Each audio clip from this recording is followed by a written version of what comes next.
आइए मेरे दोस्तों, आपका स्वागत है हमारे YouTube चैनल पर। आप सबके मंगल की कामना करते हुए आइए शुरू करते हैं। प्रवचन सुने आप भी, हम भी सुन, सभी के मंगल की कामना करते हुए शुरू करते हैं। अपने हृदय को शांत करके इससे बाहर आना है, इसमें रस लेना नहीं है। और अब कुछ और ज्यादा प्रैक्टिकल चीजों पर ध्यान दिलाने जा रहे हैं सर। धिक्कारादि भवन्तु दुख मनिशम तद योग्यता भावनात्। कभी मान लीजिए आपको किसी ने बहुत धिक्कार कर दिया। धिक्कार कर दिया माने किसी फील्ड में आप उतरे, आपने बड़ा उत्साह दिखाया, परंतु फेल हो गए, आप कर नहीं पाए, आप हार गए। कंपटीशन में उतरे थे और बड़ा ताली ठोक के उतरे थे, आप करके दिखाता हूं, हार गए। अब प्रशंसा तो कोई करेगा नहीं कि वेल डन, तो कुछ ना कुछ धिक्कार ही करेगा कि अब बड़ा आया था दिखाने वाला और हुआ तो नहीं। तो चित्त में बड़ा विक्षोभ होता है, अरे ऐसा हो गया हमारे साथ, हमने ऐसा कर दिया। तो ये जो धिक्कार आदि भाव है उसको कैसे जीतना है? तद योग्यता भावनात्।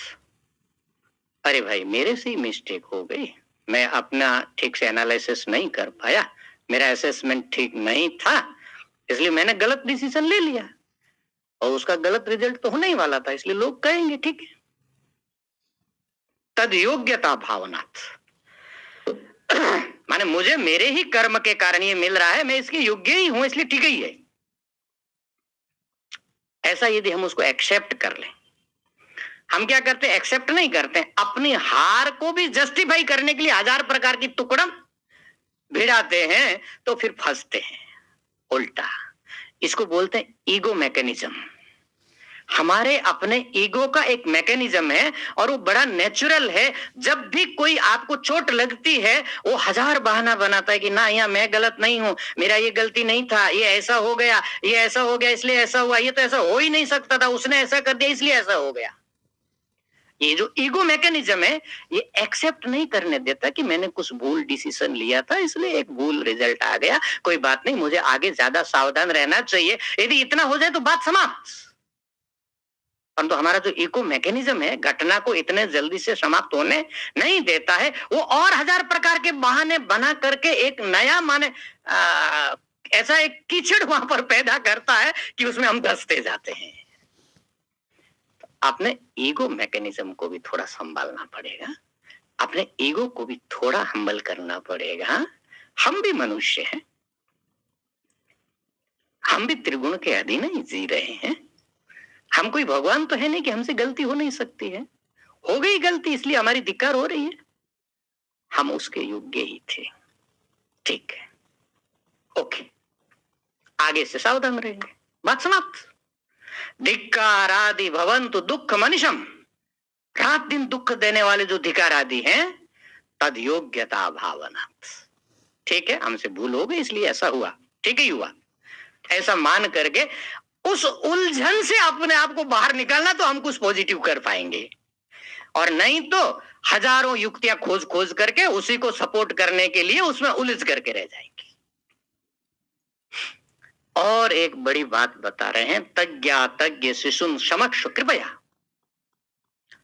हमारे आसपास में कुछ समझदार लोग हैं, कुछ बड़े भोले किस्म के, जिसको माने मूड किस्म के, असावधान किस्म के लोग हैं, और दोनों अपना इफेक्ट कुछ ना कुछ हमारे ऊपर डालते रहना चाहते हैं, अपने अपने ढंग से डालते रहना चाहते हैं। तो अब आप बड़े हैं, जिम्मेदार हैं, आपको 50 लोगों को लेकर के चलना है, और 50 लोगों में 50 प्रकार के लोग हैं, और सब आपके ऊपर कुछ ना कुछ अपना रंग डालना चाहेंगे। हो जाएगा कि हमारे वाले दल वैसे हमारे हिसाब से चले, तो दूसरे वाले चाहेंगे कि उनके हिसाब से नहीं चल करके हमारे हिसाब से चले। परिवार में भी ऐसा होता है, माँ बाप के यदि 2 ही बेटे हैं तो एक बेटा चाहेगा कि माँ बाप ऐसे चले और दूसरा चाहेगा कि ऐसे चले। फिर दो टीम बनती, फिर महाभारत शुरू होता है, फिर गीता जी बाद में प्रकट होती है कि नहीं होती है पता नहीं। बहुत बार तो महाभारत में ही समाप्त हो जाता है, गीता जी प्रकट होती नहीं है। इसलिए गीता जी प्रकट होनी चाहिए। कैसे? तज्ञा तज्ञ शिशुन। तज्ञ माने जानकार और अतज्ञ माने अजानकार। दोनों जो आपके ऊपर इफेक्ट डालना चाह रहे हैं या आपको गाइड करना चाह रहे हैं, आपके ऊपर अपना प्रभाव जमाना चाह रहे हैं, कृपया शिशु बच्चे हैं अभी, इनको और बहुत मैच्योर होना है। शिशुन कृपया क्षमस्व। कृपा का आश्रय लेते हुए, थोड़ी उदारता का आश्रय लेते हुए सुनना सबकी। अच्छा व्यक्ति वही होता है जो सबकी सुनता है, परंतु फिर बाद में करना अपनी नहीं, जो धर्म सम्मत हो उसकी। हाँ, अपनी माने जो धर्म सम्मत हो, जो सबके कल्याणकारी हो, जिसमें सबका मंगल हो, ऐसा करने का। ऐसा नहीं कि जिसने गाइड करना चाहा उसका कुछ रंग अपने ऊपर चढ़ गया। जब भी कोई बड़ा, मेरे गुरुदेव एक बात बताते और वो बात ऐसी जमती है।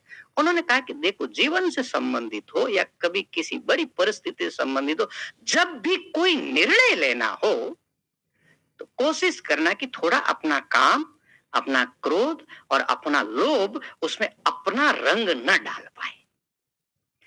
काम के वश होकर के यदि डिसीजन लिया तो तुम्हारा डिसीजन नहीं होगा, काम का डिसीजन होगा। क्रोध के वश होकर के यदि डिसीजन लिया तो हमारा डिसीजन नहीं होगा, क्रोध का डिसीजन होगा। और लोभ के वश में होकर के यदि कोई निर्णय लिया तो हमारा निर्णय नहीं होगा, लोभ का निर्णय होगा। और काम, क्रोध, लोभ का निर्णय कल्याणकारी नहीं होता है, वो तो नरक के द्वारे उधर ले जाने वाला होता है।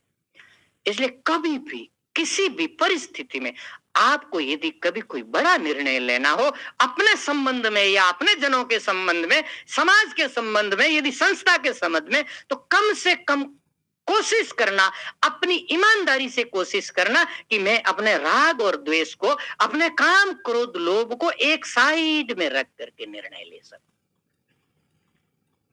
वो निर्णय ज्यादा मंगलकारी होगा। तो ये जो तज्ञ अतज्ञ लोग जो इफेक्ट डालने की कोशिश कर रहे थे, सबकी सुनना, वो शिशु समझ करके, माफ करके, मैच्योरिटी से एक डिसीजन लेना। कहा कि ठीक है गुरुजी, परंतु कभी कभी क्या होता है, हमारी कोई गलती नहीं और आकर के हमको एक चपेट लगा करके चला जाता है, हमको ठोकर मार के चला जाता है, हमने कोई गलती नहीं किया। कहा कि ठीक है, इस जन्म में गलती नहीं किया होगा, परंतु यहाँ तो एक तो कर्म का सिद्धांत तो चलता है ना भाई। बिना कर्म के फल तो किसी को कुछ मिलना नहीं है। हो सकता है आपने इस जन्म में कोई गलती नहीं किया हो, परंतु किसी ने आपको यदि ठोकर मारा है तो उसका कोई कारण होगा कि नहीं होगा। वही बता रहे, ताड़नम कर्म क्षया। किसी ने ताड़ दिया, आपको अपमानित कर दिया, आपको दुखी कर दिया, आपके साथ दुर्व्यवहार कर दिया, और आप समझ रहे हैं कि आपकी कोई गलती नहीं है। हकीकत में भी आपकी कोई गलती नहीं है, परंतु बंदे ने आकर के आपके साथ ऐसा कर दिया। बड़ा उद्वेग हो जाता है चित्त में। कभी कभी पब्लिकली कोई इंसल्ट कर देता है जहां पर हमारी कोई गलती नहीं है, और वो सहन करना माने बहुत भारी पड़ जाता है। परंतु दृष्टि दे रहे हैं कर्म क्षया। कोई पाप कर्म था जिसको अपना फल देना था, उसने फल दे दिया और वो क्षय हो गया, शांत हो गया, हिसाब किताब पूरा, और बात समाप्त, शांत हो जाएगी। तभी हम मीनिंगफुल लाइफ लीड कर सकते हैं। एक छोटी छोटी चीजों में उलझ जाएं तो हमारे लिए बहुत मुश्किल हो जाएगा कि हम कोई अर्थपूर्ण जीवन जी सकें। अब 2 श्लोक और बचे हैं, 1 दिन और बचा है, भगवान की कृपा से हम पार पा जाएंगे। परमात्मा से ये प्रार्थना है कि हमारा जीवन ऐसा पवित्र हो, ऐसा दिव्य हो, और हमारे भीतर ऐसा सामर्थ्य और ऐसी शक्ति आए कि हम दुर्वासनाओं को जीत करके शुद्ध हृदय के साधक बन सके। इसी प्रार्थना के साथ मैं आज की वाणी को विराम देता हूँ।